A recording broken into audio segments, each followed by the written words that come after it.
नमस्कार। Pros devices पर detailed videos मैं पहले बना चुकी हूँ। शायद 2 पार्ट्स में मैंने बनाया है, 2 वीडियोस होंगे। और इसके बावजूद आप लोगों के मैसेजेस आते रहते हैं कि इस पर आप क्वेश्चन आंसर करवाइए, इम्पोर्टेंट क्वेश्चंस बताइए।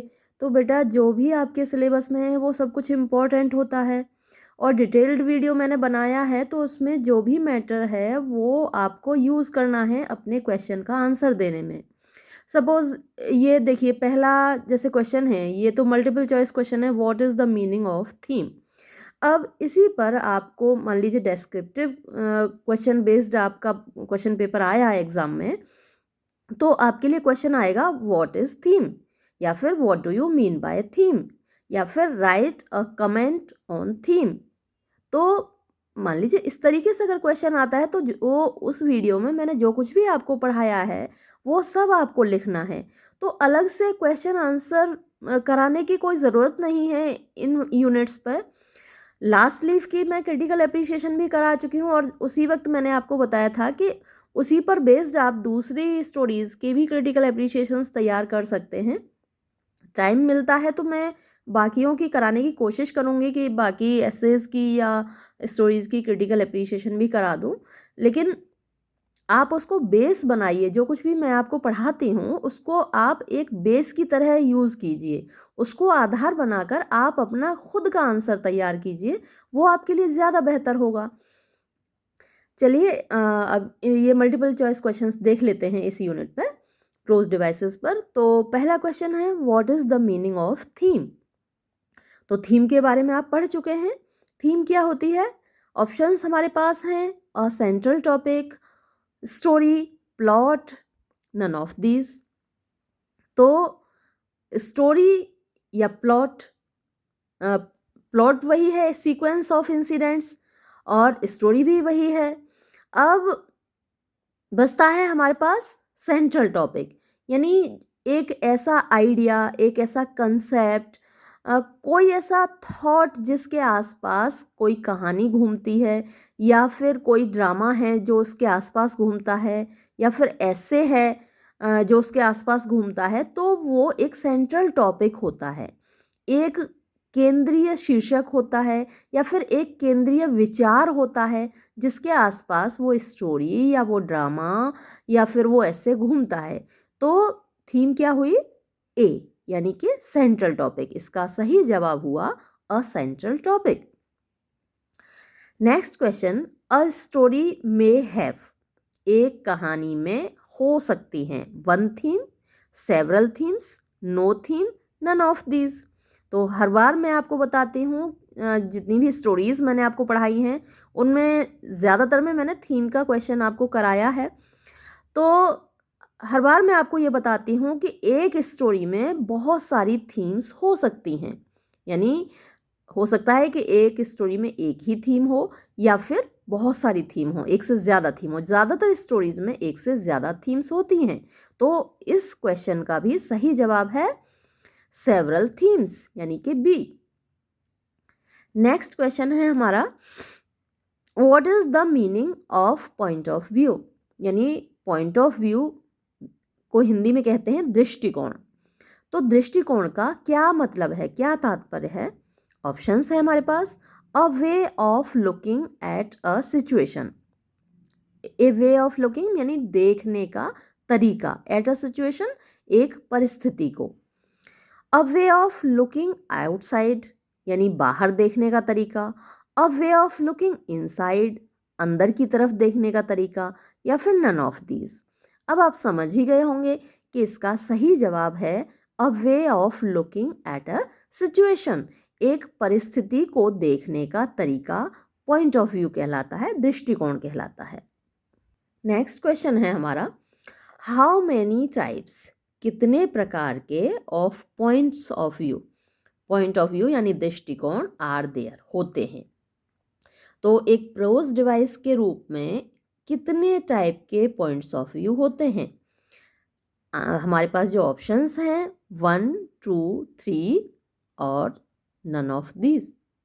तो पॉइंट ऑफ व्यू आपने पढ़ा था मेरे साथ डिटेल्ड वीडियो जब हमने बनाया था, आपको याद होगा कि हमने 3 टाइप के पॉइंट ऑफ व्यू उसमें डिस्कस किए थे, first person point of view, second person point of view और third person point of view. तो इस सवाल का सही जवाब हुआ सी, यानी कि 3 होते हैं, first person point of view, second person point of view, third person point of view. अब मान लीजिए यही सवाल आपको डेस्क्रिप्टिव में आ जाए कि what do you mean by point of view and how many types of points of view are there, तो आप इसी चीज़ को डिस्कस करेंगे कि पॉइंट ऑफ व्यू क्या है, एक सिचुएशन का देखने का तरीका है और कितने टाइप के पॉइंट ऑफ व्यू होते हैं, पर्सन टू पर्सन डिफर करता है पॉइंट ऑफ व्यू, हर व्यक्ति का अपना दृष्टिकोण होता है, अपना तरीका होता है किसी सिचुएशन को देखने का। कुछ लोग बहुत पॉजिटिव होते हैं और किसी भी सिचुएशन से अच्छे से निपटते हैं, कुछ लोग बड़े नेगेटिव होते हैं, कुछ लोग कायरों की तरह हार मान जाते हैं, सिचुएशन जहाँ कठिनाई देखी नहीं वहाँ हार मान जाते हैं। तो अलग अलग दृष्टिकोण होता है, अलग अलग पॉइंट ऑफ व्यू होता है किसी सिचुएशन को देखने का। और जब कहानी लिखी जाती है तो उसमें व्यक्ति first person point of view से जब कहानी लिखता है तो अपने अनुसार बताता है कि मैं यहाँ गया, मैंने ये देखा, मैंने वो किया, मैं ट्रेन में जा रहा था तो ये हुआ, तो ये first person point of view हुआ। जब आदमी जो लिखने वाला है, लेखक है, वो यू का प्रयोग कर रहा है, you go there, you do this, you did that, इस तरीके से यू का प्रयोग कर रहा है तो वो second person point of view हुआ। और देखिए second person point of view rarely use होता है, बहुत कम स्टोरीज़ में ऐसा होता है कि second person point of view होता है। ज़्यादातर में ऑथर या तो आई और वी यानी first person point of view को यूज़ करता है। कहानियाँ आपने देखी होंगी, अपने पॉइंट ऑफ व्यू से बताता है कि मैं वहाँ जा रहा था बस में तो ये हुआ, या फिर जैसे ए.जी. गार्डनर का आप पढ़ते हैं, आपने ऑफ स्माइल्स अभी पढ़ा था, तो उसमें वो कह रहा था कि अगर मुझे शुरुआत यहाँ से करता है वो कि अगर मुझे अगले जन्म में मौका मिला तो मैं अपनी स्माइल खुद डिज़ाइन करना चाहूँगा। लोगों की इतनी अच्छी अच्छी स्माइल्स होती हैं, स्माइल इतनी इंपॉर्टेंट है हमारी लाइफ में। तो ये first person point of view हुआ, वो अपने तरीके से बात कर रहा है। और अब जैसे आपने लास्ट लीफ पढ़ा तो उसमें जो ऑथर है वो उसने जॉन्सी के बारे में बताया, सीयू के बारे में बताया, बेहरमैन के बारे में बताया। तो वो कौन सा पॉइंट ऑफ व्यू हुआ, third person point of view, उन लोगों के हिसाब से बता रहा है। तो और जो second person point of view है वो रेयरली यूज़ होता है, बहुत कम यूज़ होता है। तो ये सारे पॉइंट्स ऑफ व्यू हैं। अगर डिटेल्ड क्वेश्चन आपके एग्जाम में आता है तो आप इन सब को डिस्कस करेंगे। अब जो नेक्स्ट क्वेश्चन है ये मुझे लगा कि क्वेश्चन थोड़ा गड़बड़ है, इसलिए मैंने ये सर्कल भी कर दिया था, मार्क कर दिया था।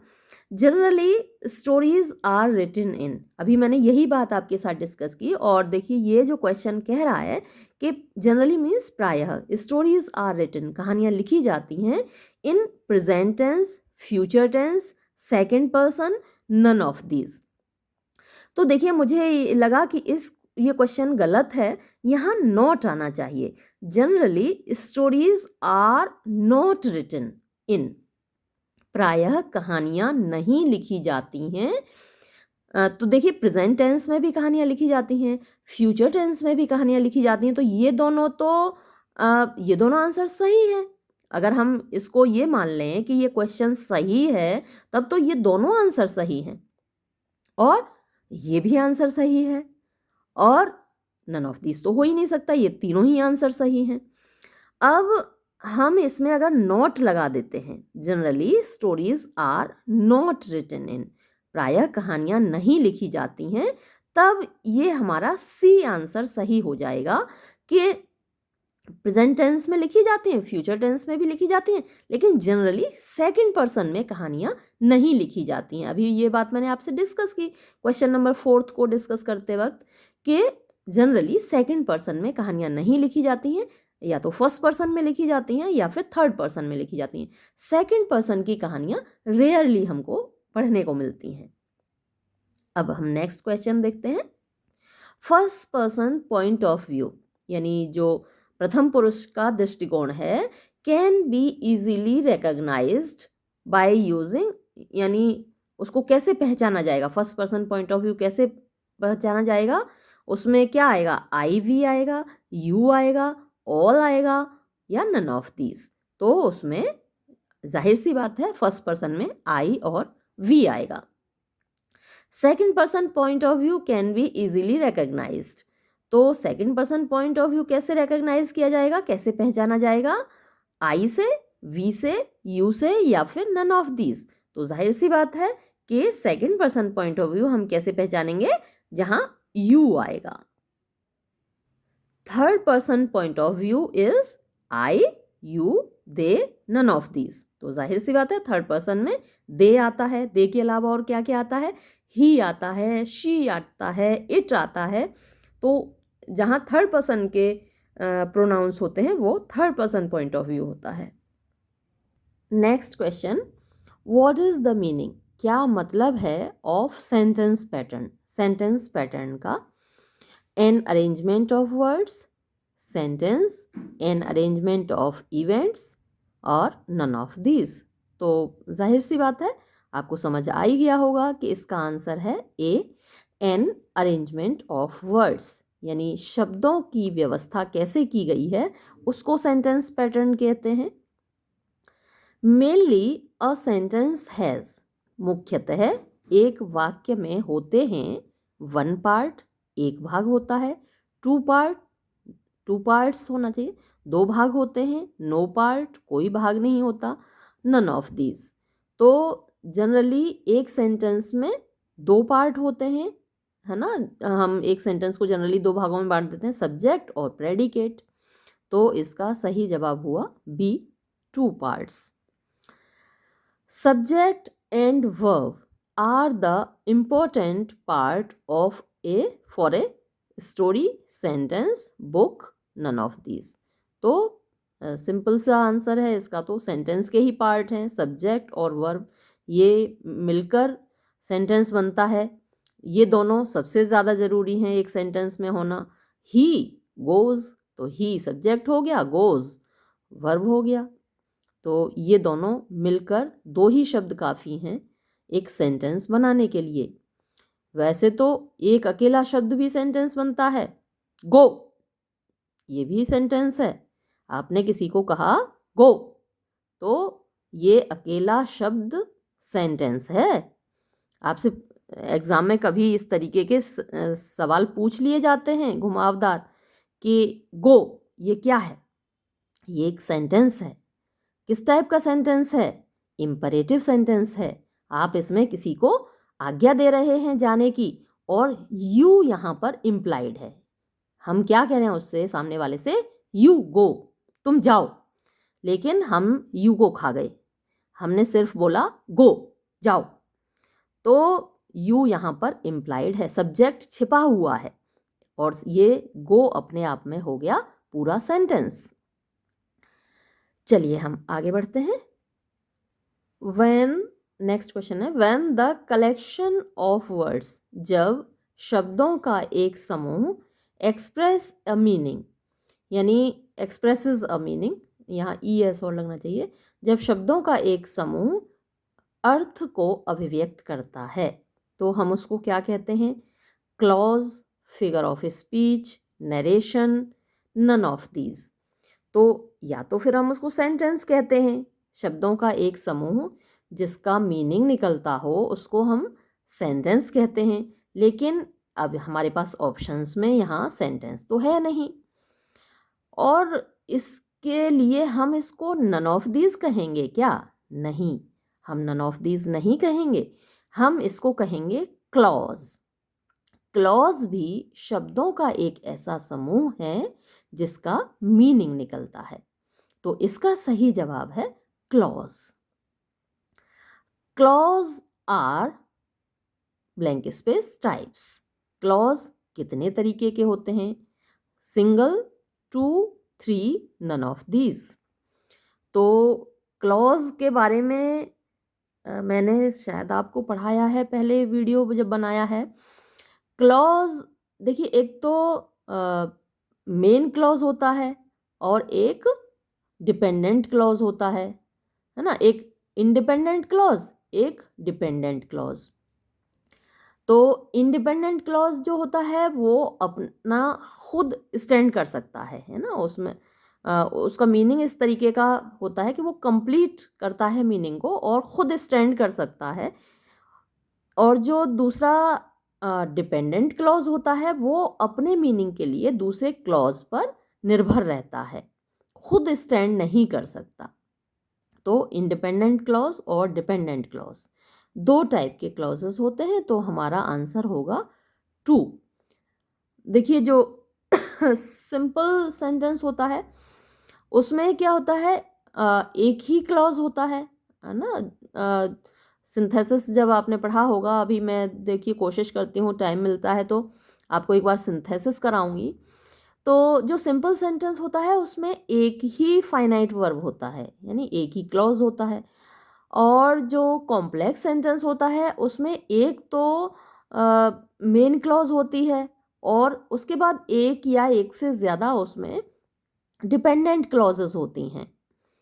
और फिर कंपाउंड सेंटेंसेस होते हैं, तो कंपाउंड सेंटेंसेस में क्या होता है, एक मेन क्लॉज होती है, दूसरी कोऑर्डिनेटिंग क्लॉज होती है, यानी वो दूसरी क्लॉज भी अपने आप में इंडिपेंडेंटली खड़ी हो सकती है, तो इसलिए उसको कोऑर्डिनेटिंग कंजंक्शंस के साथ जोड़ते हैं, वो कोऑर्डिनेटिंग क्लॉज होती है। तो बाद में कभी पढ़ेंगे, अभी आप इतना ही जान लीजिए कि मेनली जो क्लॉजेस हैं वो दो टाइप्स के हैं, डिपेंडेंट क्लॉज और इंडिपेंडेंट क्लॉज। नेक्स्ट हमारा क्वेश्चन है, how many sentence patterns are, यानी कितने सेंटेंस पैटर्न्स होते हैं। तो अभी अभी मैंने आपसे बात की थी कि एक सिंपल सेंटेंस मैंने आपको बताया था, एक कॉम्प्लेक्स सेंटेंस आपको बताया था और एक कंपाउंड सेंटेंस बताया था। वहाँ एक चीज़ और मैं आपको बताना भूल गई कि एक सेंटेंस का टाइप और होता है जिसमें कॉम्प्लेक्स कंपाउंड दोनों को मिक्स कर देते हैं, यानी कुछ कोऑर्डिनेटिंग क्लॉजेस उसमें होती हैं, कुछ सबऑर्डिनेट क्लॉज होती हैं। कोऑर्डिनेट और सबऑर्डिनेट दोनों तरीके की क्लॉजेस जब आ जाएंगी एक सेंटेंस में तो वो कॉम्प्लेक्स कंपाउंड का एक मिक्सचर बन जाएगा सेंटेंस। तो इस तरीके से कुल मिलाकर वो 4 पैटर्न हो गए, सिंपल, कॉम्प्लेक्स, कंपाउंड और एक जो मिक्स्ड है यानी कॉम्प्लेक्स कंपाउंड, चौथा वो हो गया। तो अब यहाँ पर हमारे पास ऑप्शंस भी यही हैं, 1 2 3 4, तो फोर्थ हमारा ऑप्शन सही है। वैसे तो आपने सेंटेंस के टाइप्स जब पढ़े होंगे तो आपको याद होगा कि हमने positive assertive sentence, negative sentence, interrogative sentence, exclamatory sentence, imperative sentence, optative sentence, तो वहाँ और भी ज़्यादा टाइप्स हो जाते हैं सेंटेंसेस के। तो अब हमसे यहाँ पर जो सेंटेंस पैटर्न पूछा है, और दूसरी बात यह है कि हमारे पास हमें यहाँ पर जो नंबर दिए गए हैं 1 2 3 4 ही दिए गए हैं, तो यहाँ हम 4 पर ही क्लिक करेंगे, 4 को ही सही बताएंगे, क्योंकि ये जो पैटर्न पूछा है वो उसी पैटर्न को पूछा जो सिंथेसिस वाला पैटर्न है, तो यहाँ हम इसको 4 को ही लगाएंगे। वैसे तो सेंटेंस टाइप्स ज़्यादा हो गए हमारे पास, कम से कम 6 तो हैं ही ये। देखिए पहला असर्टिव। अब असर्टिव क्या है, अपने आप में 2 प्रकार का होता है। असर्ट माने होता है कहना, कोई चीज़ स्टेट यानी स्टेटमेंट हो गया। असर्टिव सेंटेंस में क्या होता है, कोई स्टेटमेंट होता है। अब स्टेटमेंट हमारा पॉजिटिव भी हो सकता है, नेगेटिव भी हो सकता है। तो जो पॉजिटिव और नेगेटिव ये 2 प्रकार के वाक्य हैं, ये असर्टिव के अंतर्गत आते हैं। तो 2 ये हो गए। अब तीसरा इंटरोगेटिव, ये हो गया, 3 हो गए। अब चौथा हम कहेंगे इम्परेटिव, पांचवा हम कहेंगे एक्सक्लेमेटरी, और छठा हम कहेंगे ऑप्टेटिव। ऑप्टेटिव में क्या होता है, जैसे हम विश करते हैं may you live long, may God bless you, तो ये वाले ऑप्टेटिव कहलाते हैं। उधर एक्सक्लेमेटरी होते हैं, hurray we have won the match, और वो एक्सक्लेमेटरी हो गए। तो इस तरीके से कम 6 टाइप्स के तो वो सेंटेंसेस हैं ही। लेकिन अब हमें यहाँ पे जो क्वेश्चन पूछा गया है वो सेंटेंस पैटर्न का पूछा है। तो सेंटेंस पैटर्न जो मैंने आपको बताया सिंथेसिस वाला, सिंपल, कॉम्प्लेक्स, कंपाउंड और फिर चौथा कॉम्प्लेक्स कंपाउंड, दोनों का मिला के। तो ये 4 पैटर्न हो गए, तो यहाँ हम 4 पर ही निशान लगाएंगे। नेक्स्ट क्वेश्चन हमारा है, what is the meaning of imagery. Imagery यानी कि आप कह सकते हैं इसको, इमेज माने छवि होती है और इमेजरी हुई एक तरीके से तस्वीर हुई। तो जो साहित्य में इमेजरी क्या होती है, एक शब्दों के द्वारा खींची गई तस्वीर। तो आंसर्स हमारे पास क्या है, visually descriptive, only past memory और weapon name, none of these. तो आप समझ ही गए होंगे कि इसका आंसर क्या है, विजुअली डिस्क्रिप्टिव, या फिर इसमें थोड़ा और करेक्ट करके इस बुक को में लिखना जाना चाहिए था विजुअल डिस्क्रिप्शन आप कह सकते हैं, या फिर वर्ड इमेज आप कह सकते हैं, a picture created by words आप कह सकते हैं। तो ज़रूरी नहीं कि आपके लिए एग्ज़ाम में यही ऑप्शंस आएँ, ऑप्शंस डिफरेंट आ सकते हैं, लेकिन इमेजरी का अर्थ आपको मालूम होना चाहिए कि इमेजरी है क्या। इमेजरी शब्दों के द्वारा बनाया गया चित्र है। अब ऑथर के पास ब्रश नहीं होता, कलर नहीं होते, बाकी पेंटर तो ब्रश और कलर से चित्र बनाता है और आपको सामने दिखती है तस्वीर। आप ऑथर बेचारा क्या करे, उसके पास तो ना कलर्स है ना ब्रश है, तो वो तो बेचारा शब्दों को ही यूज़ करेगा ना। तो शब्दों का प्रयोग करके जो तस्वीर ऑथर खींचता है, हम उसको क्या कहते हैं, इमेजरी। तो इसका सही उत्तर होगा विजुअली डिस्क्रिप्टिव, या फिर एग्ज़ाम में आपके लिए आ सकता है वर्ड पिक्चर भी आ सकता है, विजुअल डिस्क्रिप्शन भी आ सकता है। तो आप अपने हिसाब से उसको मार्क कर दीजिएगा। नेक्स्ट क्वेश्चन है, इट इज़ यूज्ड, इट मतलब कि imagery, imagery is used by writer. Imagery का प्रयोग किया जाता है लेखक के द्वारा टू क्रिएट एन इमेज, एक टू क्रिएट पैदा करने के लिए, एन इमेज एक तस्वीर, इन द माइंड किसके दिमाग में, एनिमल, एनिमल के दिमाग में क्यों करेगा भाई, गोस्ट भूत के दिमाग में, रीडर्स, ये हुई ना सही बात, नन ऑफ दीज तो है ही नहीं इसका आंसर। तो जाहिर सी बात है रीडर्स के माइंड में ही तो क्रिएट करेगा। देखिए तो क्या ऑप्शन दिए हैं, एनिमल कोई पढ़ता है क्या, और गोस्ट वो तो बिल्कुल नहीं पढ़ेगा, किताब क्यों पढ़ेगा, उसकी ज़रूरत ही नहीं है, रीडर्स ही पढ़ेंगे। तो रीडर्स के माइंड में तस्वीर बनाने के लिए, इमेज क्रिएट करने के लिए राइटर यूज़ करता है इमेजरी, इमेज।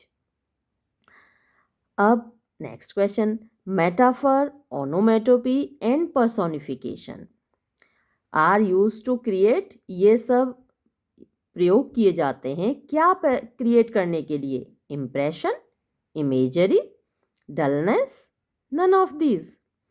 अब मेटाफर, मैंने फिगर्स ऑफ स्पीच पे एक वीडियो बनाया है, 2 घंटे का वीडियो है, आपको देखकर डर ज़रूर लगेगा, लेकिन वो वीडियो आपके लिए देखना बहुत ज़रूरी है, उसको मिस मत कीजिएगा, वो आपके लिए आगे तक काम आएगा। अभी आप पार्ट 1 में हैं, लेकिन वो आगे जितने भी आप कॉम्पिटिशन्स भी देंगे और जितना भी आगे तक पढ़ेंगे, वो उन सभी क्लासेस के लिए, सभी कॉम्पिटिशन्स के लिए बहुत इंपॉर्टेंट है। उस वीडियो को ज़रूर देख लीजिएगा आप।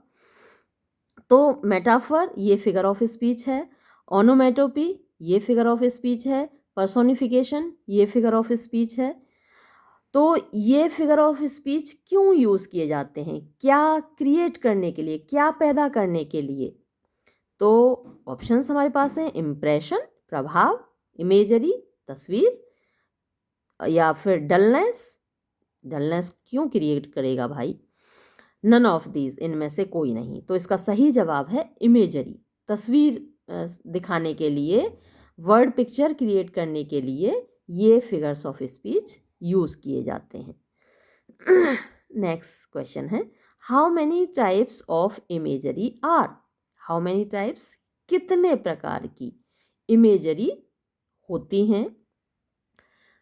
तो ऑप्शंस हैं 5, 2, 4, नन ऑफ दीज।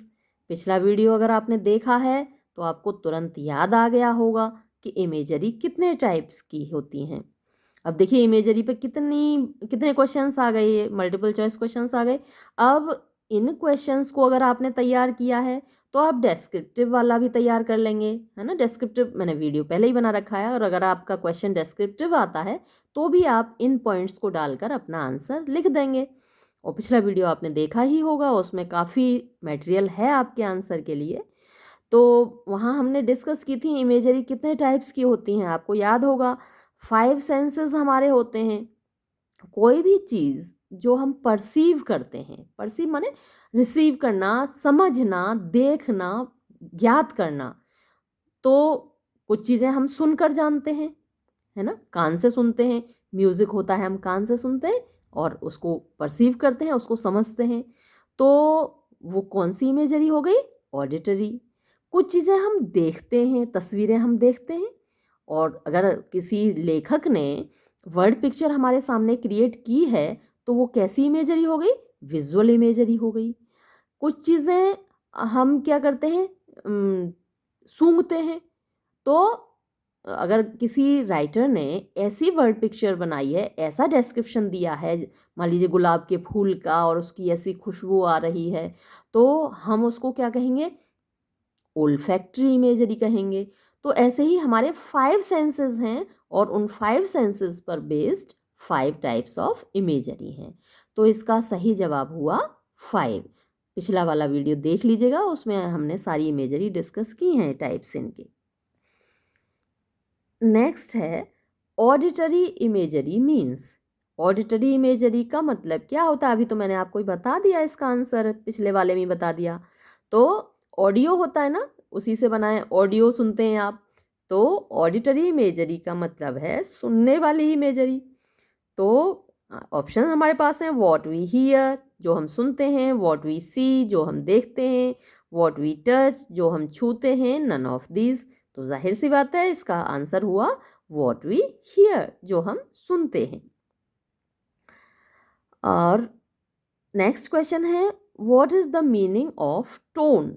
टोन क्या होता है? लहजा, है ना। एक बात करने का लहजा होता है ना। आप कभी, अब जैसे मैं आपसे बात कर रही हूँ तो मैं अच्छे से प्यार से बात कर रही हूँ ना, तो ये मेरा लहजा है, ये मेरा आपसे बात करने का तरीका है।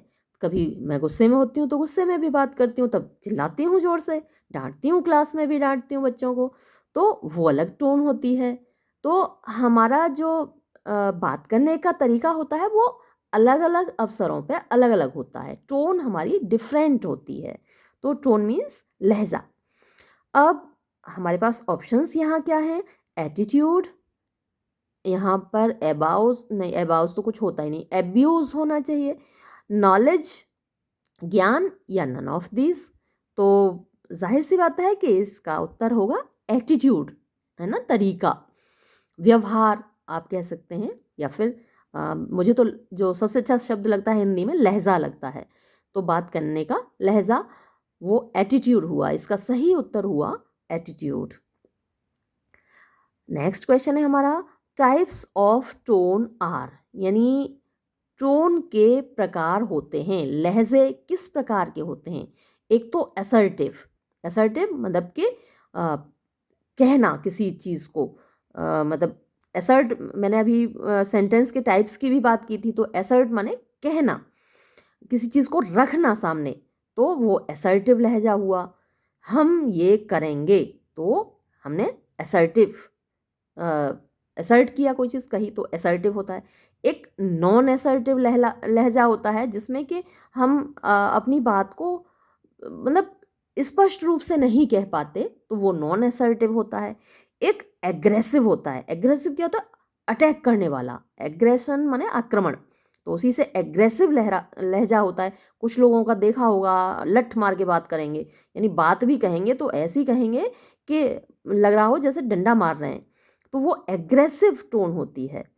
अब इन्होंने कहा ऑल ऑफ दीज, तो सही बात है, ये टाइप्स ऑफ टोन ये सारे ही होते हैं। असर्टिव टोन भी होती है, नॉन असर्टिव टोन भी होती है, और अग्रेसिव टोन भी होती है। तो इसका सही जवाब हुआ all of these. Next question है, द टोन। ये जो टोन शब्द है, लहजा शब्द है, ओरिजिनली मौलिक रूप से अप्लाइड फॉर लागू किया गया था, प्रयोग किया गया था, किस चीज़ के लिए? वेल्थ के लिए, धन के लिए, म्यूजिक के लिए, संगीत के लिए, हेल्थ स्वास्थ्य के लिए, नन ऑफ दीज। तो इसका सही जवाब है म्यूजिक के लिए। तो मौलिक रूप से ये जो शब्द प्रयोग किया गया था टोन, वो संगीत के लिए प्रयोग किया गया था, लेखन के लिए बाद में प्रयोग हुआ। द राइटर लेखक कैन ट्रांसमिट मतलब प्रक्षेपित कर सकता है या दे सकता है या बता सकता है, समझा सकता है हिज इमोशंस अपनी भावनाएं इन हिज राइटिंग अपने लेखन में। तो अपनी भावनाएं अपने लेखन में किसके माध्यम से समझा सकता है? टोन के माध्यम से, इंट्रोडक्शन परिचय के माध्यम से, प्लॉट यानी जो कहानी है उसके माध्यम से, नन ऑफ दीज इनमें से कोई नहीं। तो अपनी भावनाएं किसके माध्यम से समझाता है? टोन के माध्यम से। हमारी टोन हमारी भावनाओं के आधार पर ही तो डिफर करती है। हमें गुस्सा आ रहा है तो हमारी टोन बहुत वैसे होती है, मतलब क्या बोलें, गुस्से में भरी हुई टोन होती है। जब हमें किसी पे प्यार आ रहा है तो प्यार से भरी हुई टोन होती है, नफ़रत की टोन अलग होती है और दया की टोन अलग होती है। तो हमारी जो इमोशंस हैं, हमारी जो फीलिंग्स हैं, वो हमारे लहजे को निर्धारित करती हैं। तो यहाँ जो आंसर आया टोन। नेक्स्ट क्वेश्चन है what is meaning of mood, यानी मूड का क्या मतलब है? मूड माने भावावस्था। तो भावावस्था का क्या मतलब है? अ टेम्परेरी स्टेट ऑफ माइंड और फीलिंग। टेम्परेरी मीन्स जो कि परमानेंट नहीं है, यानी थोड़े समय के लिए रहने वाली। स्टेट मीन्स पर स्थिति ऑफ माइंड, दिमाग की, मस्तिष्क की, और फीलिंग या फिर भावनाओं की। It is a medical term, ये एक चिकित्सा शास्त्र का शब्द है। इट इज़ यूज्ड, इसका प्रयोग किया जाता है ओनली फॉर फिजिकल स्ट्रेंथ, केवल शारीरिक शक्ति के लिए, या नन ऑफ दीज।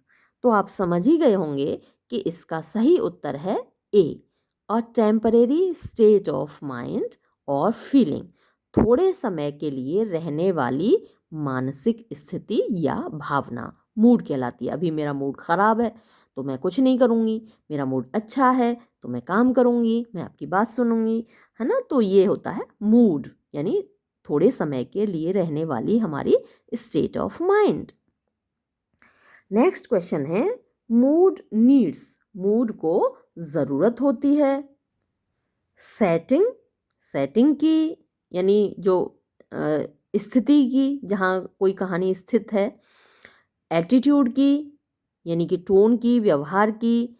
डेस्क्रिप्शंस वर्णन की, ऑल ऑफ दीज या इन सभी की। तो भाई अब देखें ये इन सभी की ज़रूरत है मूड को दर्शाने के लिए। एक राइटर का मूड क्या है, वो जो कहानी लिख रहा है किस मूड में लिख रहा है, या फिर ऐसे लिखा है उसने, निबंध लिखा है, किस मूड में लिखा है, ये हम कैसे जानेंगे? हमें सेटिंग देखनी पड़ेगी कहानी की, हमें डिस्क्रिप्शन वर्णन भी देखना पड़ेगा, क्या क्या चीज़ों का उसने वर्णन किया है।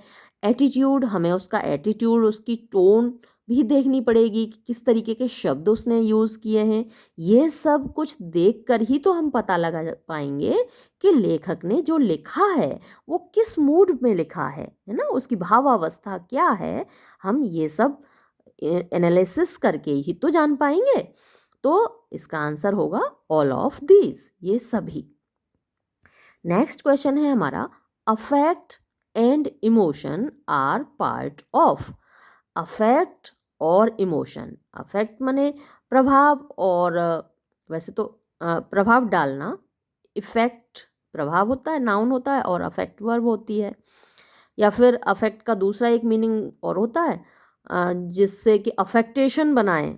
एक तो होता है अफेक्शन, अफेक्शन मीन्स होता है प्यार, और अफेक्टेशन होता है बनावट। तो वो भी अफेक्ट से बनता है, अफेक्टेशन। और अफेक्शन वो प्यार होता है, और अफेक्ट माने प्रभाव डालना, और उसका जो नाउन है वो है इफेक्ट।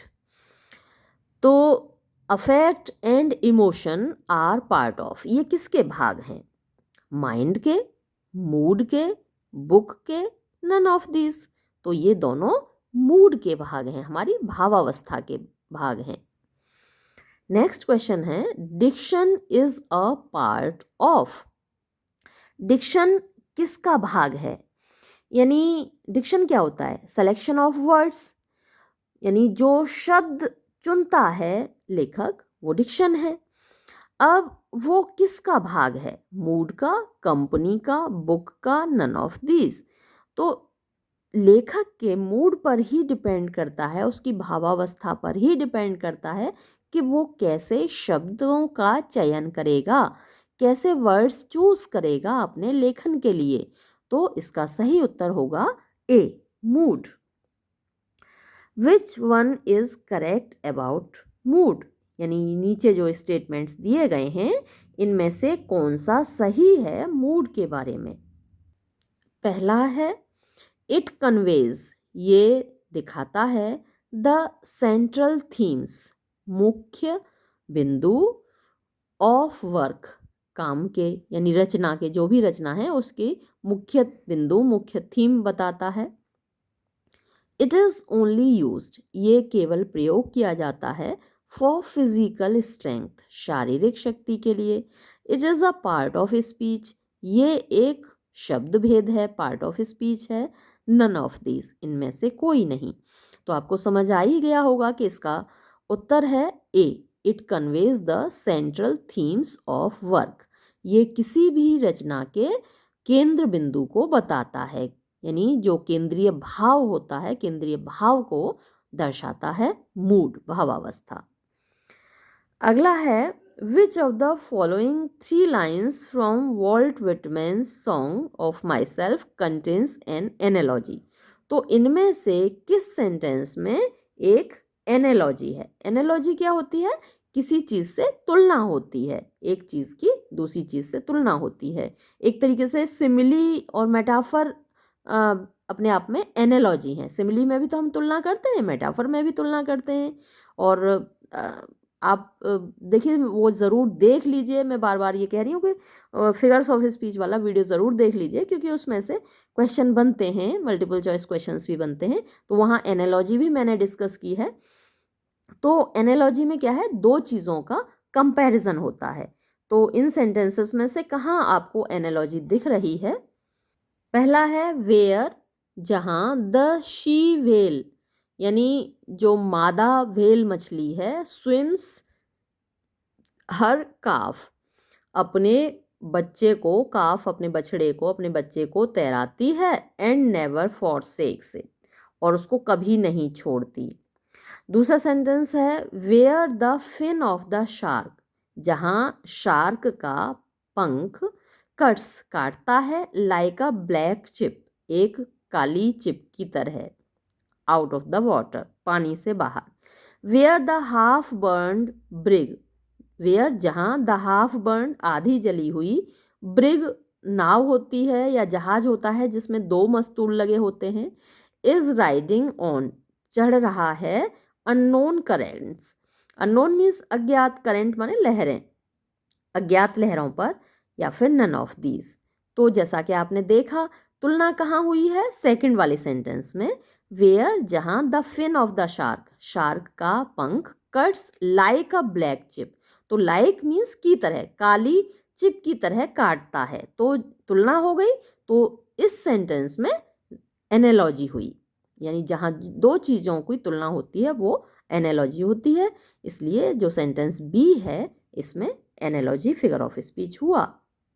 एनालॉजी मीन्स, एनालॉजी का मतलब होता है कंपैरिजन, तुलना, बिटवीन, बीच में, 2 थिंग्स, 2 चीज़ों के बीच में, 4 थिंग्स, 4 चीज़ों के बीच में, 3 थिंग्स, 3 चीज़ों के बीच में, नन ऑफ दीज। तो जैसा कि पहले ही डिस्कस हो गया, 2 चीज़ों के बीच में तुलना एनालॉजी कहलाती है। Which is the correct analogy definition, इनमें से एनालॉजी की सही डेफिनेशन कौन सी है, सही परिभाषा कौन सी है?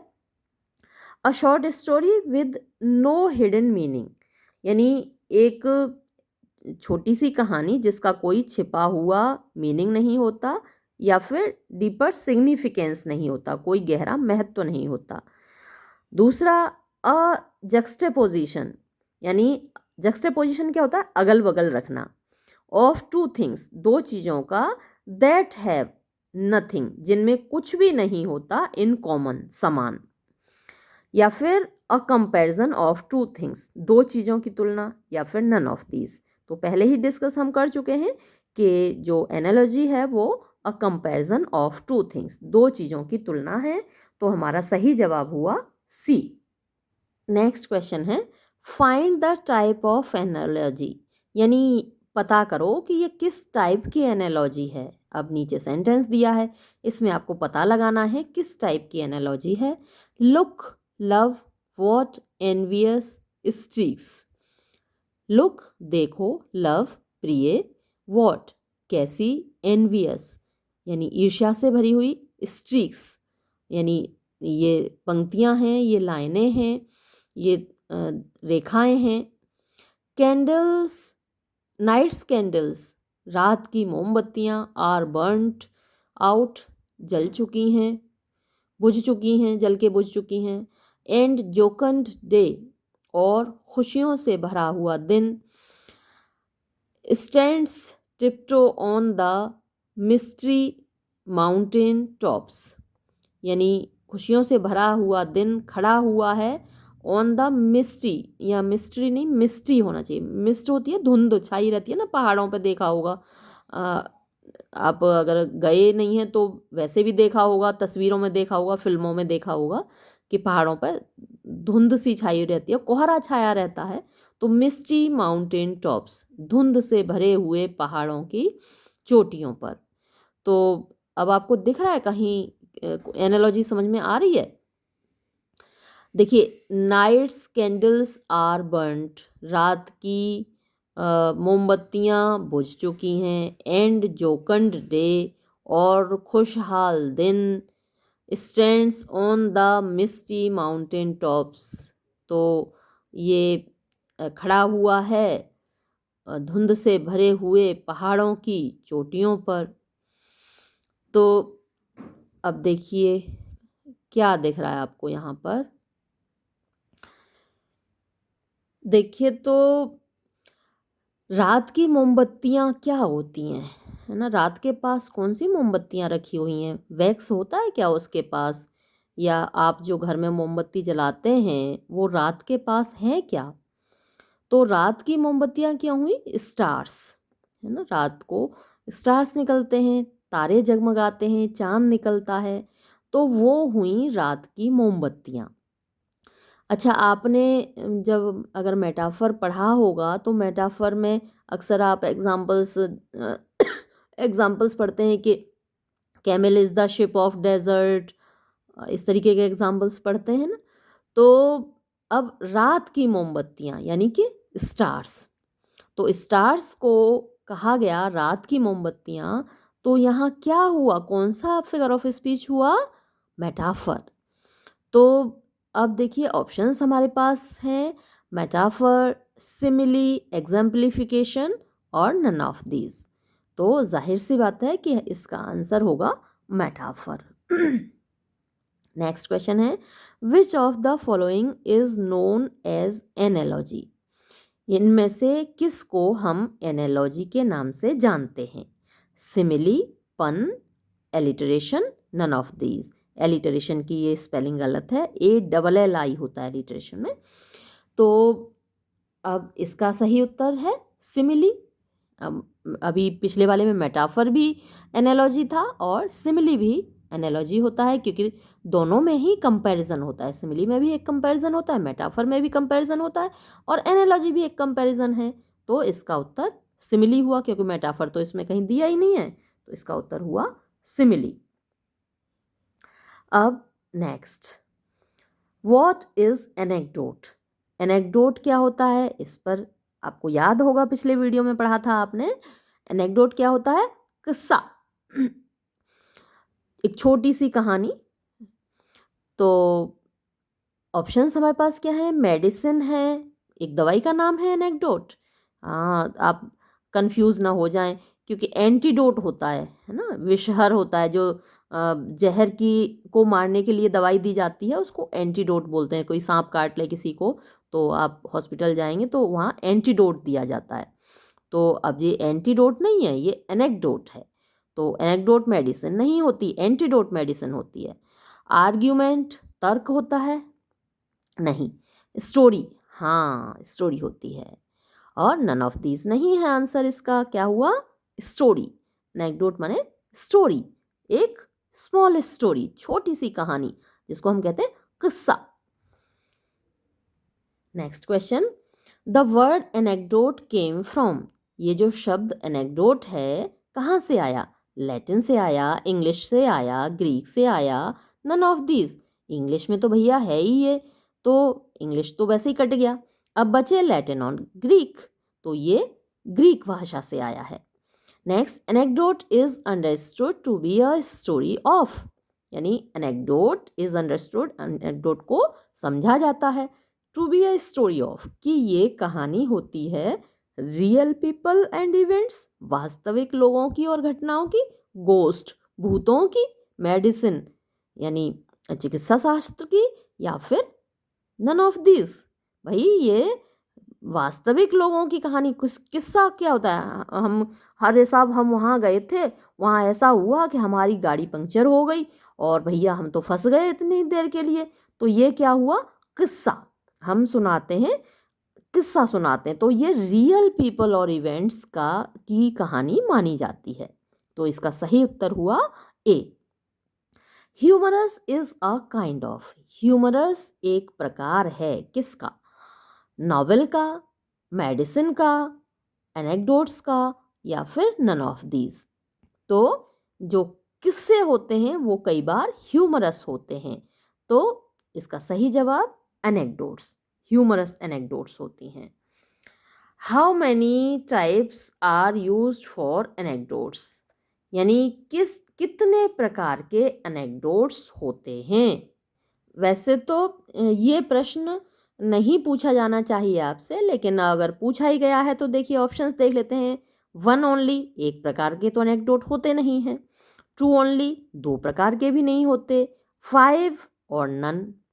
तो देखिए पहला भी कट गया, दूसरा भी कट गया और नन भी कट गया, क्योंकि कई प्रकार के होते हैं। अब हमारे पास ऑप्शन बचता है फाइव, तो हम इसी को उत्तर लगाएंगे, क्योंकि 5 टाइप्स के एनेक्डोट्स शायद मैंने आपको पढ़ाए भी थे, जिसमें कि ह्यूमरस होता है, अभी बात हुई ह्यूमरस एनेक्डोट्स की। फिर सीरियस टाइप के एनेक्डोट्स होते हैं, इंस्पिरेशनल एनेक्डोट्स होते हैं जो हमको प्रेरणा देते हैं। फिर फिलोसॉफिकल एनेक्डोट्स होते हैं, दार्शनिक टाइप के, जो कि हमको कोई दार्शनिक चीज़ बताते हैं। कुछ कॉशनरी होते हैं, हमको अलर्ट कराते हैं, वार्निंग देते हैं कि भाई ऐसा हुआ, ऐसा मत करना, अगर ऐसा करोगे तो ये हो जाएगा, तो कॉशनरी एनेक्डोट्स होते हैं। तो यहाँ पर जो सही जवाब है वो 5 ही सही जवाब है।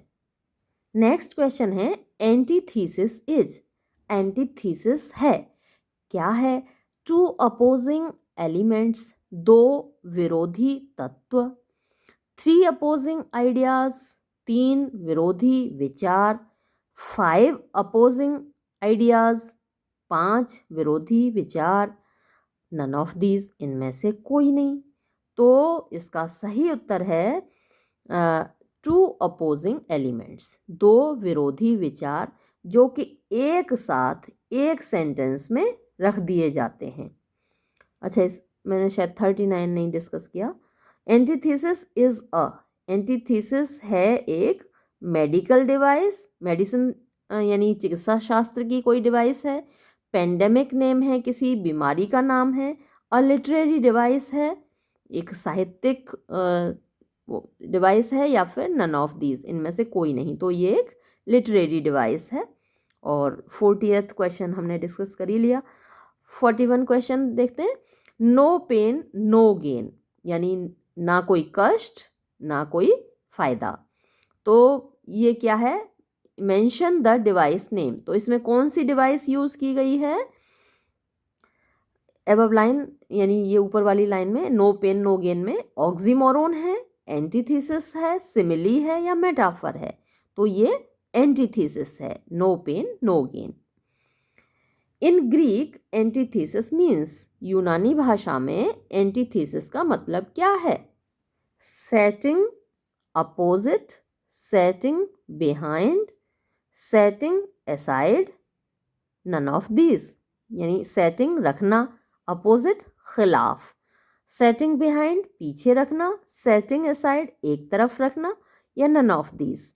तो जैसा जाहिर हो गया अभी, तो इसका उत्तर क्या होगा? सेटिंग अपोजिट, खिलाफ रखना, एक दूसरे के खिलाफ रखना हुआ antithesis. Next question, an antithesis must always contain, एक एंटीथीसिस में हमेशा होना चाहिए टू आइडियाज, दो विचार, विद इन, अंदर, किसके अंदर? दो विचार। टू स्टेटमेंट्स, दो स्टेटमेंट्स में दो विचार, या फिर 3 स्टेटमेंट्स में दो विचार, 1 स्टेटमेंट में दो विचार, या फिर नन ऑफ दीज। तो जैसा कि अभी ऊपर बात हुई कि एक ही सेंटेंस में दो अपोजिट आइडियाज, एक दूसरे के खिलाफ अर्थ रखने वाले आइडियाज होने चाहिए, तभी वो एंटीथीसिस होता है। अगर एक सेंटेंस में एक विचार रख दिया, दूसरे सेंटेंस में दूसरा विचार रख दिया, तो फिर वो एंटीथीसिस नहीं हो पाएगा। एक ही सेंटेंस में दो विरोधी बातें आनी चाहिए, तो तभी वो एंटीथीसिस होगा। तो इसका सही उत्तर है सी, 1 स्टेटमेंट। नेक्स्ट क्वेश्चन है, व्हाट इज एफोरिज्म? एफोरिज्म क्या है? ये हम डिस्कस कर चुके हैं पहले डिटेल्ड वीडियो में भी, और जो फिगर्स ऑफ स्पीच वाला वीडियो है उसमें भी डिस्कस कर चुके हैं। तो एफोरिज्म क्या होता है? एक ऐसा स्टेटमेंट होता है जो कि छोटा सा होता है लेकिन बहुत मीनिंगफुल होता है, जिसको आप एक प्रोवर्ब की तरह, एक कहावत की तरह कोट कर सकते हैं। तो ऑप्शंस हमारे पास क्या है? A short statement, a word, a punctuation, none of these. तो इसका सही उत्तर है अ शॉर्ट स्टेटमेंट, एक छोटा सा कथन। Next, aphorism is based on, aphorism आधारित होता है किस पर? Imagine, general truth, false talk, none of these. तो इसका सही उत्तर है जनरल ट्रुथ, एक सामान्य सत्य पर आधारित होता है। Proverb is a kind of, जो प्रोवर्ब यानी कि कहावत है वो एक प्रकार है किसका? Aphorism, statement, proverb saying, none of these. तो ये एफोरिज्म का एक टाइप है proverb. Next, the primary tool of aphorism is, primary यानी प्रारंभिक टूल, साधन ऑफ एफोरिज्म इज, एफोरिज्म का है simile, oxymoron, metaphor, none of these. तो जो एक टूल है एफोरिज्म का वो मेटाफर है। तो सही उत्तर है सी, एफोरिज्म। नेक्स्ट हमारा, एफोरिज्म्स मीनिंग इज, एफोरिज्म का मतलब है स्टोरी, कहानी, नरेटिव, वर्णन, अ कंसाइज स्टेटमेंट, एक संक्षिप्त कथन, नन ऑफ दीज, इनमें से कोई नहीं। तो अभी हमारी बात हुई, जैसा कि हमने बात की थी, तो जो एफोरिज्म है उसका मतलब क्या है? एक छोटा सा कथन। नेक्स्ट क्वेश्चन है हमारा, what is the correct diction definition? यानी सही डिक्शन की परिभाषा क्या है? डिक्शन की सही परिभाषा क्या है? वैसे तो ये सेंटेंस, ये जो क्वेश्चन है ऐसे होना चाहिए था, what is the correct definition of diction as a literary device. तो ऑप्शंस है हमारे पास, the choice of words an author makes in writing a piece of literature, यानी जिन शब्दों का चयन एक लेखक करता है एक साहित्यिक रचना को लिखने के लिए। दूसरा है the enunciation that a speaker uses, enunciation यानी कि प्रूफ, किसी चीज़ को प्रूव करना, साबित करना, जो कि एक लेखक करता है, एक बोलने वाला करता है। तीसरा है the way the reader feels, वो तरीका जो कि जिसके जैसे एक पाठक महसूस करता है व्हेन रीडिंग, पढ़ते हुए अ वर्क ऑफ लिटरेचर, एक साहित्यिक रचना को, या फिर नन ऑफ दीज। तो जैसा हमने पहले डिस्कस किया था कि डिक्शन का मतलब होता है चॉइस ऑफ वर्ड्स, शब्दों का चयन। तो सही उत्तर है ए। नेक्स्ट क्वेश्चन है हमारा, which of the following phrases, इनमें से कौन सी फ्रेज शो दिखाती है that this is an example of informal diction, कि ये इनफॉर्मल डिक्शन, इनफॉर्मल क्या होता है, अनौपचारिक, अनौपचारिक डिक्शन का एक नमूना है, उदाहरण है। तो ऑप्शंस हमारे पास हैं, he told them that it was only because of her love, he told them, उसने उनको बताया कि ऐसा हुआ था बिकॉज ऑफ हर लव, उसके प्यार की वजह से। If they peeled him they would probably feel nothing, अगर वो, मतलब कि इफ़ दे पिल्ड हिम, अगर वो उसको, पिल का मतलब वैसे तो दवाई गोली होता है, और पिल यहाँ पर एज ए वर्ब यूज़ हुआ है, और जो पिल का मतलब दवाई देना, गोली देना वो भी है, लेकिन यहाँ पर पुराना एक मीनिंग है पिल वर्ड का, पिल जो वर्ब है उसका मतलब होता है लूटना। तो यहाँ वही मीनिंग ज़्यादा फिट बैठेगा, इफ़ दे पिल्ड हिम, अगर वो उसको लूट लेते हैं, they would probably feel nothing, तो वो संभवतः कुछ भी महसूस नहीं करेंगे। और थर्ड ऑप्शन है, he wouldn't be no fat boy और डोर्क, ही वुडंट बी, वो नहीं होगा। अब देखिए इस तरीके का जो स्टेटमेंट है, डबल नेगेटिव आया एक, तो he wouldn't be no fat boy, इधर नॉट भी आ गया, इधर नो भी आ गया, वो कोई मोटा लड़का नहीं होगा।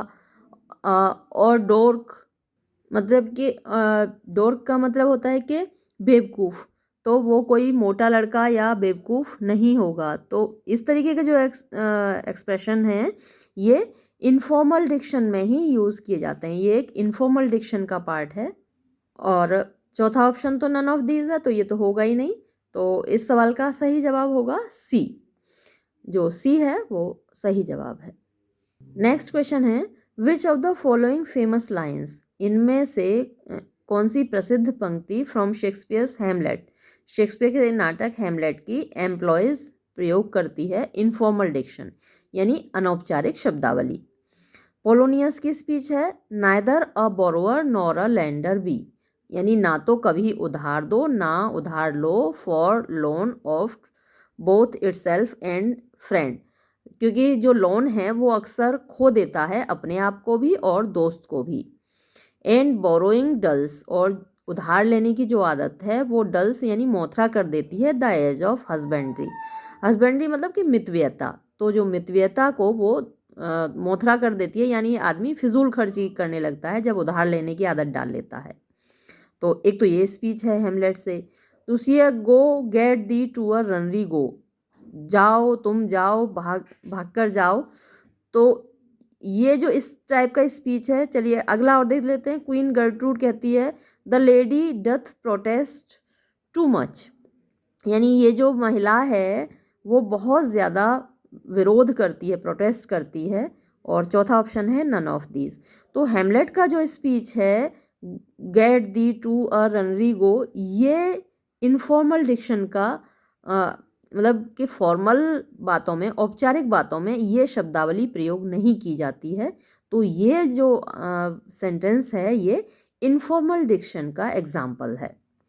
नेक्स्ट क्वेश्चन है, ऐसे, डिजर्टेशन, बिजनेस लेटर। ऐसे यानी कि निबंध, डिजर्टेशन एक छोटी सी थीसिस होती है, और बिजनेस लेटर्स यानी व्यावसायिक पत्र आर रिटन इन, ये लिखे जाते हैं इनफॉर्मल डिक्शन में, इडियोमेटिक डिक्शन में, फॉर्मल डिक्शन में, या नन ऑफ दीज। तो ये जो पत्र हैं इनफॉर्मल डिक्शन में तो नहीं लिखे जाते, इनफॉर्मल में अनौपचारिक, जो कि हम अपने दोस्तों से, अपने रिश्तेदारों से, परिवार के लोगों से जिस लहजे में, जिस शब्दावली में बात करते हैं वो इनफॉर्मल डिक्शन होता है। तो ऐसे, dissertation, business letters informal diction में नहीं लिखे जाते। इडियोमेटिक डिक्शन ये भी नहीं प्रयोग किया जाता है इन लेटर्स में। इन लेटर्स में क्या प्रयोग किया जाता है, फॉर्मल डिक्शन यानी औपचारिक शब्दावली। नेक्स्ट क्वेश्चन है हमारा, how many types of diction are, यानी कितने प्रकार के डिक्शन होते हैं। वैसे तो ये क्वेश्चन नहीं आना चाहिए आपके एग्जाम में, फिर भी देख लेते हैं। 2, 8, 5 नन ऑफ दीज। तो 2 प्रकार के, 8 प्रकार के, 5 प्रकार के या नन ऑफ दीज। देखिए डिक्शन को 8 भागों में बांट दिया गया है, जिसमें कि फॉर्मल है, इनफॉर्मल है, यानी कि फॉर्मल औपचारिक, इनफॉर्मल अनौपचारिक हुआ, पेडेंटिक होता है। पेडेंटिक डिक्शन में क्या होता है, जो लेखक है वो अपनी नॉलेज को शो ऑफ करता है, डिस्प्ले करता है, मैनिफेस्ट करता है, मतलब कि मैं बहुत इंटेलिजेंट हूँ ऐसा दिखाता है, वो बड़े बड़े शब्द प्रयोग करेगा, तो उसको पेडेंटिक डिक्शन बोलते हैं। एक कॉलोकियल डिक्शन होता है।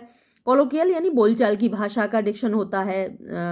बोलचाल की भाषा के शब्द जब प्रयोग किए जाते हैं तो उसको कॉलोकियल डिक्शन बोलते हैं। स्लैंग होता है। स्लैंग मतलब कि बड़ा भद्दा सा।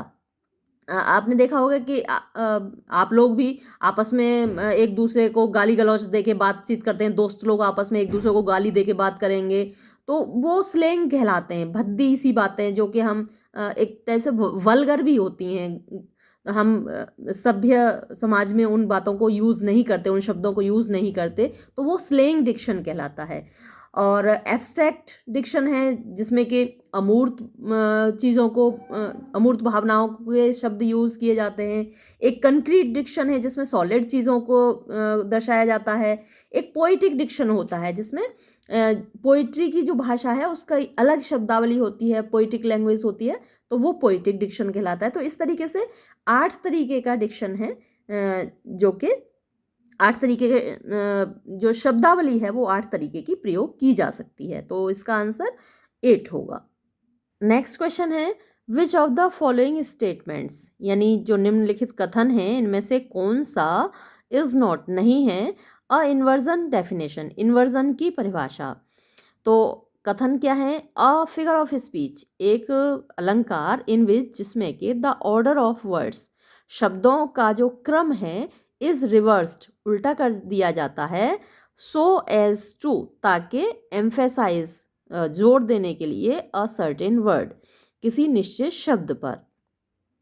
The insertion of a metrical foot, यानी एक जिसमें घुसा दिया जाता है, इंसर्ट माने घुसाना, अ मीट्रिकल फुट, एक मीटर का, फुट आपने अभी तो पढ़ा नहीं है, आगे चल के आपको पढ़ाएंगे कि जो सिलेबल्स होते हैं उनके कॉम्बिनेशन से फुट बनते हैं। जैसे याम बनता है तो पहला अनस्ट्रेस सिलेबल होता है, दूसरा स्ट्रेस सिलेबल होता है, उसके इस कॉम्बिनेशन से एक याम फुट बनता है। ये आगे पढ़ाएंगे आपको सेकंड सेमेस्टर में।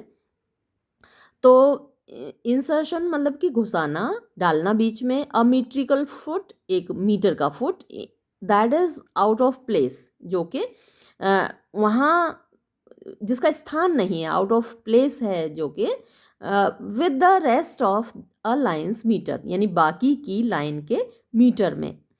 या फिर the replacement of a word with its opposite, replacement यानी कि जगह बदलना, ऑफ अ वर्ड, एक शब्द की, विद इट्स अपोजिट, इसके अपोजिट से, यानी इसका एंटोनिम प्रयोग करके। तो इनमें से कौन सी नहीं है इन्वर्जन की डेफिनेशन। तो इसमें जो सही उत्तर है वो सी है।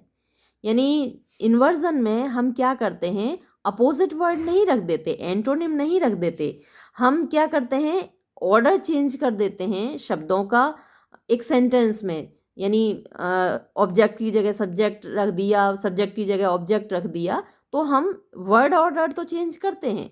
या फिर हम एक मीटर का फुट भी उसमें घुसा सकते हैं, लेकिन अपोजिट वर्ड्स यूज नहीं करते। तो इसका उत्तर होगा सी।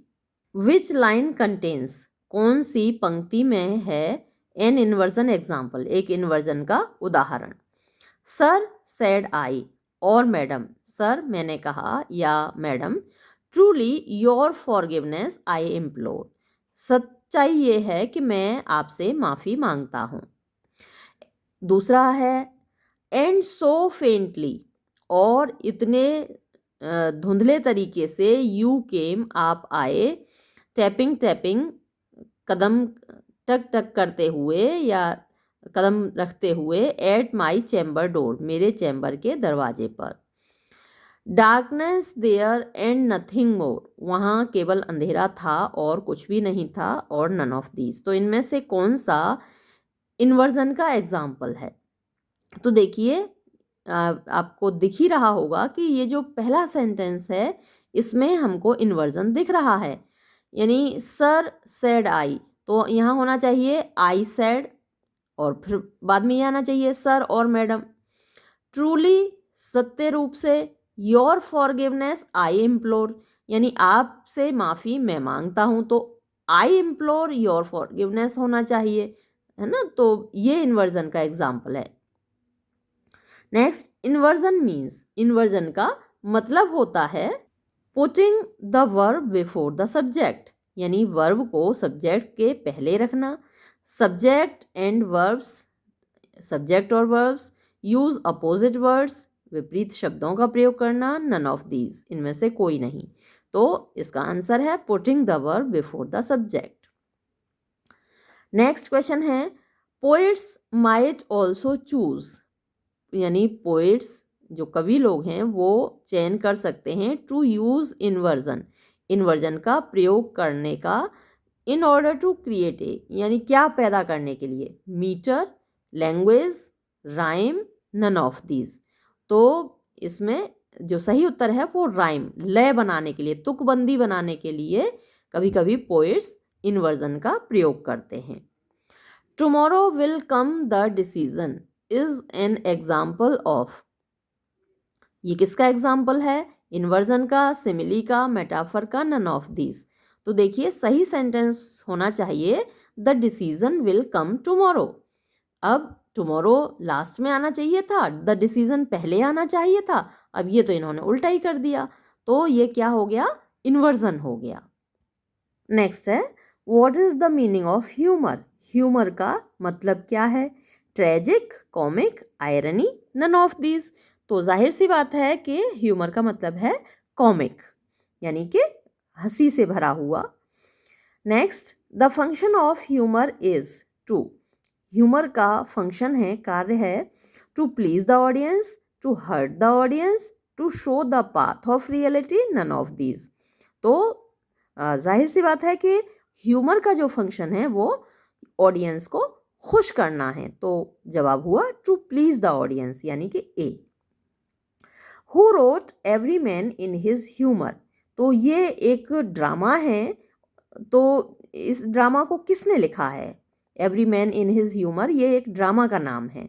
ये ड्रामा किसने लिखा है? शेक्सपियर ने लिखा है, मिल्टन ने लिखा है, बेन जॉनसन ने लिखा है, या फिर नन ऑफ दीज। इसका सही जवाब है Ben Jonson. Every man in his humour drama Ben Jonson ने लिखा है। Ben Jonson is known, Ben Jonson को जाना जाता है फॉर हिज, अपनी comedies of humours, comedy of humours के लिए, ट्रेजी कॉमेडीज के लिए, कॉमेडीज ऑफ सटायर के लिए, या नन ऑफ दीज। तो Ben Jonson comedy of humours के लिए जाना जाता है, और ऊपर आपने पढ़ाई अभी, every man in his humour, ये कॉमेडी बेन जॉनसन ने लिखी है। ह्यूमर के बारे में आप जानेंगे आगे चलकर कि कॉमेडी ऑफ ह्यूमर्स क्या होती है। हमारी बॉडी में कुछ जो वो फ्लूइड्स होते हैं, बाइल है, ब्लड है, फ्लेम है, बलगम है, तो इनको, इनके आधार पर हमारा टेम्परामेंट डिसाइड होता है। जिस व्यक्ति में जो चीज़ डोमिनेंट होती है वैसा ही उसका टेम्परामेंट होता है। तो ये थियरी ऑफ ह्यूमर्स आगे चलकर आप पढ़ेंगे, और कॉमेडी ऑफ ह्यूमर्स भी पढ़ेंगे। अभी आप इतना जान लीजिए कि comedy of humours Ben Jonson ने लिखी हैं। नेक्स्ट क्वेश्चन है, what is the meaning of pathos, pathos का मतलब क्या है? Suffering, melody, joy, none of these.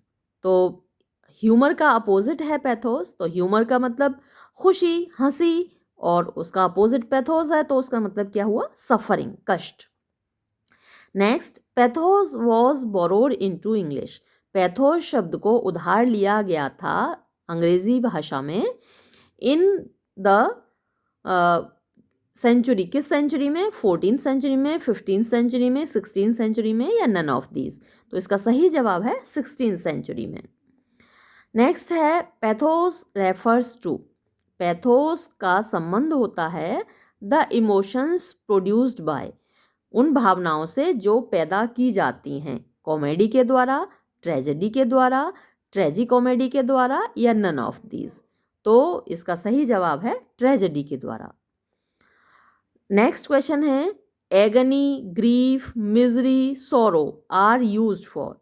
यानी एगनी कष्ट होता है, ग्रीफ दुख होता है, मिजरी भी परेशानी होती है, सोरो भी दुख होता है। तो ये सब कहाँ यूज़ किए जाते हैं, किसके लिए प्रयोग किए जाते हैं?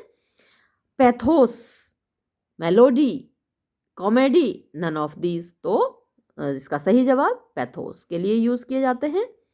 और अब है हमारा आज का आखिरी सवाल, व्हाट इज़ द अपोजिट? यानी विरुद्ध क्या है, अपोजिट क्या है, उल्टा क्या है, यानी एंटोनिम क्या है वर्ड फॉर पैथोस? पैथोस का मतलब कि विलोम शब्द क्या है? सोरो है, ग्रीफ है, तो पैथोस माने दुख होता है, तो सोरो इसका क्या हुआ? सिनोनिम हुआ, अपोजिट तो नहीं हुआ। ग्रीफ माने भी दुख होता है, तो ये भी इसका अपोजिट नहीं हुआ, ये भी सिनोनिम हुआ। कॉमिक माने हंसी मजाक से भरा हुआ, तो ये इसका अपोजिट वर्ड हुआ पैथोस का। और नन ऑफ दीज तो इसका आंसर है नहीं, तो इसका सही जवाब है कॉमिक। तो बहुत सारे आपके मल्टीपल चॉइस क्वेश्चंस हो गए आज। तो वीडियो भी काफ़ी लंबी हो गई, लेकिन एक यूनिट पे पूरी पे एक ही वीडियो बनाए, तो इसलिए वीडियो को तो लंबा होना ही था। और आगे जो अगली यूनिट है फिर हम अगले वीडियो में उस पर बात करेंगे और उसके कुछ मल्टीपल चॉइस क्वेश्चंस हम डिस्कस करेंगे। ये वीडियो हम यहीं समाप्त करते हैं। धन्यवाद।